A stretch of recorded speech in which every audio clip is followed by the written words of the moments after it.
You think your focus problem is temporary. You believe a good night of sleep will fix it. You tell yourself next Monday everything will reset. But the truth is quietly compounding inside you. Your attention system has been changing for years.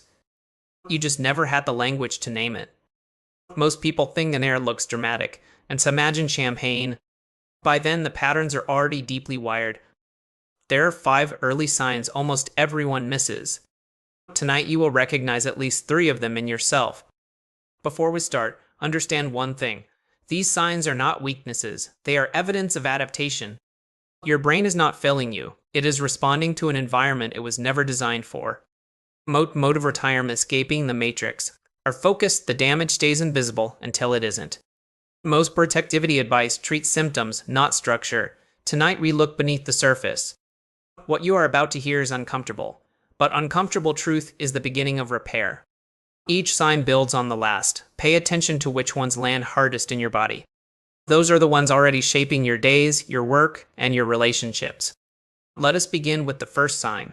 It is the most common and the most misunderstood. The first sign is this: you cannot sit in silence without reaching for your phone. Not a minute, not even 30 seconds. Silence now feels heavier than it used to. You used to wait in line without input. Now waiting feels physically uncomfortable in your body. This is not boredom. This is something deeper running inside your nervous system. Your brain has learned that empty moments must be filled instantly with stimulation of some kind. Neuroscientists call this stimulus dependency. Your dopamine baseline has been quietly shifted upward. Ordinary calm now registers as deprivation. Your system craves input the way a body craves water. But there's something even more surprising about this pattern, and most people never see it. The discomfort you feel in silence is the exact muscle that focus is built from. Every time you reach for your phone in stillness, you weaken that muscle a little further. Focus is not concentration. Focus is the ability to remain with what is unstimulating. If silence feels intolerable to you, deep work is already nearly impossible for your brain. This is sign 1, and almost no one connects it back to their focus problems. The second sign is more subtle. You finish things, but you cannot remember actually doing them. You read an entire article and recall almost nothing. You scroll for an hour and feel emptied, not informed. You sit through a meeting and walk away unsure what was even decided. Your input is high, but your retention is collapsing in real time. This is called attentional skim. Your brain is processing surface only, never depth. Information passes through you without ever being encoded. Picture this. You are reading a book at night. Your eyes move across the page steadily, but your mind is somewhere else entirely. The words enter and exit without leaving any trace behind. This happens because attention has 2 distinct layers: surface awareness and deep engagement. Modern life has trained you to operate almost entirely in the surface layer alone. The deep layer, where understanding actually lives, has gone quiet from years of disuse.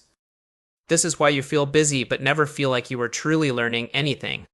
Activity without retention is the new normal, and it is one of the clear signs of fracture. As this feels familiar, you are not alone, and you are absolutely not broken. You are simply describing what millions of adults are experiencing without ever naming it out loud. The third sign cuts deeper. You feel anxious the moment you try to do nothing. You sit on the couch, and your hand finds your phone within seconds, without thought, without choice. You wake up and check messages before your eyes fully open. You eat meals with one hand on a screen. Stillness has become threatening. Rest has somehow become work. This is sign 3, and it points to something neuroscientists are only beginning to fully understand. Your brain has learned to associate unstructured time with a low-grade form of danger.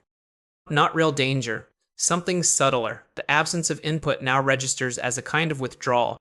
The cortisol response that should fire only for true threats is now firing during quiet evenings at home. You feel a low hum of unease when nothing is happening, so you create something, anything.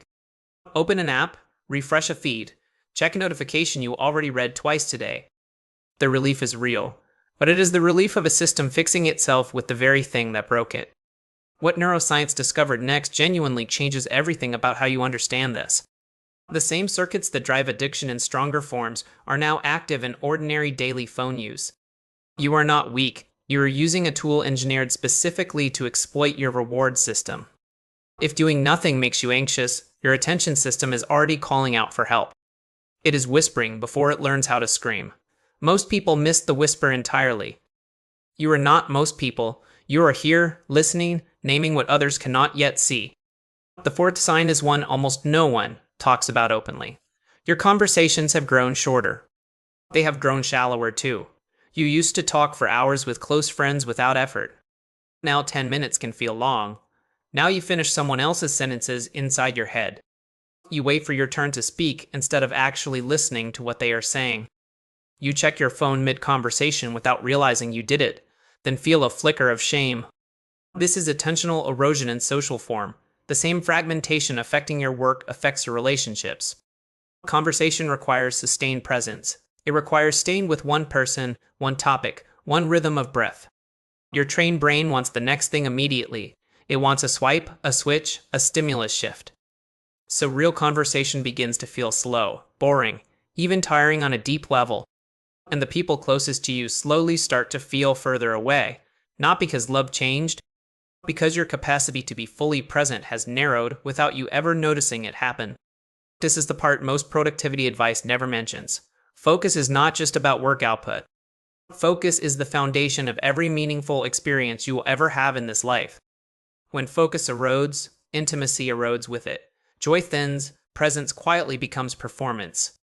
Take a breath here. Comment which of these 4 signs hit hardest in you so far. If this is landing, drop a single word in the comments. Focus. I read everyone, then come back. The 5th sign is the one that ties them all together. The 5th sign is the most important. You have lost the ability to do one thing at a time. Watch yourself for 1 hour today. Notice how often you stack inputs without thinking about it. Coffee and phone, music and email, show and scroll, walking and podcast at the same time. Single tasks now feel incomplete to you. Your brain demands a second input layered on top of the first. You may even be doing something else right now while listening to this. That is the pattern itself. This is called monotask intolerance, and it is the deepest sign of attention system damage. Because every other sign on this list traces back here to this single underlying root. Silence intolerance, skim reading, stillness anxiety, shallow conversation, stimulus stacking. All of them are downstream of one cause. Your brain has slowly forgotten how to be in one place. What's coming next is the exact framework that begins to repair this from the inside. The repair does not start with apps or timers. It does not start with productivity hacks.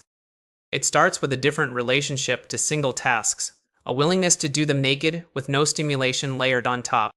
You begin small. 1 meal without a screen. 1 walk without earbuds in your ears. 1 conversation with full eye contact. 1 page read with your phone in another room entirely. These feel almost laughably small at first. They are not small. They are reps for a muscle that has atrophied for years. Each one is a vote for a different kind of mind. A mind that can stay where it is. A mind that can deepen instead of skim. A mind that does not flee the present moment whenever it gets quiet. Stay with me. This next part will explain something about your brain you've never been able to articulate. The attention system is not destroyed inside you. It is dormant. There is a profound difference between the two. Neuroplasticity does not stop in adulthood. The circuits that once fired together for focus can fire together again. But they only rebuild through deliberate, repeated, unstimulated practice over time. There is no faster route. You cannot scroll your way back to focus. You cannot hack your way back with another new app. The only path is friction, the willingness to sit with the discomfort of doing exactly one thing. Most people will think becoming a millionaire looks dramatic. They imagine champagne, luxury posts on Instagram about escaping the matrix. But you, listening to this right now, have already done the first thing that matters. You have named the problem clearly. You have stopped blaming yourself and started seeing the structure underneath the struggle. That is the real beginning. Here is what I want you to do tonight. Identify which of the 5 signs is strongest in you right now. Then choose 1 tiny micro action for tomorrow morning. 1 meal without a screen. 1 walk in pure silence. 1 stretch of work with your phone left in another room entirely. Just 1 thing. Nothing more. Do not try to overhaul your entire life this week. Overhauls always fail. Single reps quietly compound. Tomorrow, do 1 more. The week after, 3 more. Your attention system rebuilds through quiet, boring, unglamorous repetition. There is no shortcut hidden somewhere. There is no app coming to save you. There is only the slow return to single-pointed presence. This is the work almost no one is actually willing to do, which is exactly why it changes everything for the few who do. Your attention is the thread every meaningful part of your life hangs from: your work, your love, your memory of being alive at all. If the thread frays, everything downstream frays with it. If the thread strengthens, everything downstream slowly strengthens. You are not broken. You are early. Most people will not recognize these signs until much later in their lives. You have a window right now, a chance to repair the wiring before the patterns become permanent inside you. That window will not stay open forever. Each year of unchecked stimulus deepens the grooves further, but each day of quiet practice softens them. Your nervous system listens to what you repeat, not what you intend. Intention without repetition fades. Repetition without intention drifts. You need both, gently, daily, for the rest of your life. If this gave you language for something you have been feeling for a long time, subscribe and stay close. We go deeper into focus, attention, and deep work every single week on this channel. It exists for the ones who want to come back to themselves. Not the hustlers, not the optimizers, the ones who sense something has been quietly taken from them and want it back. Comment the number of the sign that hit hardest in you, 1 through 5. I genuinely want to know where you are starting from. Your attention is your last real freedom in this loud, fragmented world. Guard it like it is everything you have, because quietly, it already is.